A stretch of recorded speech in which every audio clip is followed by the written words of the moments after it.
Sous l'autorité du ministre d'État, ministre de la Justice et garde des Sceaux, M. Guillaume Nrefa Atondoko Andali et le secrétaire général Bhutto Bololimba King, la cellule de communication a mis en place un bulletin dénommé le Code de bonne conduite, qui est un instrument de sensibilisation et vulgarisation des notions sur l'éthique et de la déontologie dans le service de l'État congolais, qui est destiné à tous les fonctionnaires du ministère de la Justice en particulier et de la RDC en général. Ceci dans le but d'accompagner son Excellence Monsieur le Ministre d'État dans sa vision de renforcer la crédibilité institutionnelle de la RDC, de moderniser l'appareil judiciaire et pénitentiaire, de développer des partenariats stratégiques et de consolider la diplomatie judiciaire régionale au service de la stabilité, de la paix et du développement de notre cher et beau pays, la RDC. Aujourd'hui, notre thème « Lutter contre les antivaleurs »,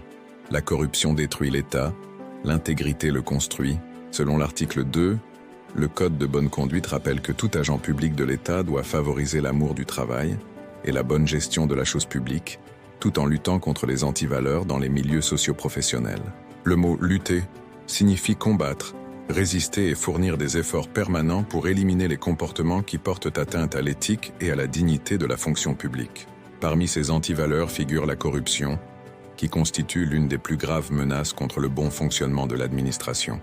La corruption détourne les ressources destinées à la population, affaiblit les institutions, favorise l'injustice, détruit la confiance des citoyens envers l'administration et compromet le développement du pays.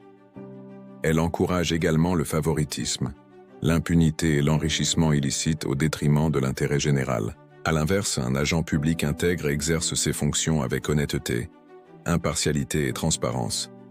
Il refuse tout avantage indu, protège les biens de l'État et fait prévaloir la loi sur tout intérêt personnel. Conformément à l'esprit de l'article 2, chaque agent public est appelé à assainir son milieu professionnel en rejetant la corruption, le népotisme, la fraude, le mensonge, le favoritisme, la paresse et toutes les autres antivaleurs qui déshonorent le service public. Leçon du jour.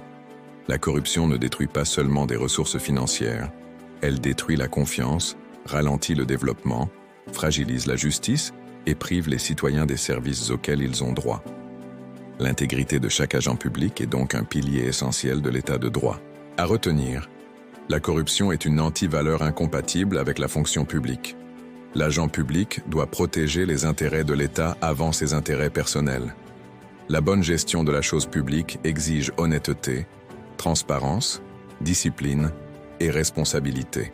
En combattant la corruption, chaque agent contribue à une administration plus crédible, plus efficace et au service de tous. Ça sera tout pour aujourd'hui. On se retrouve la semaine prochaine pour un nouveau message sur le code de bonne conduite de l'agent public de l'État.